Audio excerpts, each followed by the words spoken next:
നമസ്കാരം. കാത്തിരിക്കുന്ന 3 ചിത്രങ്ങളുടെ OTT അപ്ഡേഷനാണ് ഇന്നൊരു വീഡിയോ ഭാഗത്ത്.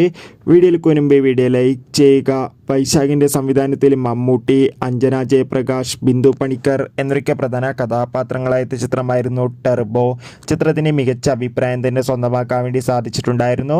ചിത്രത്തിൻ്റെ OTT അവകാശങ്ങളൊക്കെ സോണി ലീവ് എന്ന OTT പ്ലാറ്റ്ഫോമാണ് സ്വന്തമാക്കിയിട്ടുള്ളത്. ചിത്രം ഓഗസ്റ്റ് 9 OTT റിലീസ് ചെയ്യുമെന്ന് കൺഫേം ആക്കിയിട്ടുണ്ട്. എന്തായാലും കാത്തിരിക്കാം ചിത്രത്തിൻ്റെ OTT റിലീസിനായി. ദിലീപ്, ജോണി ആൻ്റണി, ധർമ്മജൻ എന്നൊക്കെ പ്രധാന കഥാപാത്രങ്ങളായ ചിത്രമായിരുന്നു പവി കെയർ ടേക്കർ.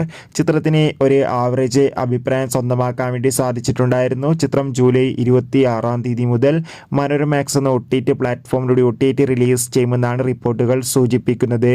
കിൽ എന്ന ഹിന്ദി ചിത്രം ഇപ്പോൾ ആമസോൺ പ്രൈം വീഡിയോസ് എന്ന OTT പ്ലാറ്റ്ഫോമിലൂടെ ലഭ്യമാണ്. ബിജു മേനോൻ, ആസിഫ് അലി എന്നൊക്കെ പ്രധാന കഥാപാത്രങ്ങളായ ചിത്രമായിരുന്നു തലവൻ. ചിത്രം സെപ്റ്റംബർ 10 സോണി ലീവ് എന്ന OTT പ്ലാറ്റ്ഫോമിലൂടെ ഓണം സ്പെഷ്യലായി OTT റിലീസ് ചെയ്യുന്നതായിരിക്കും. കാത്തിരിക്കാം. ബൈ.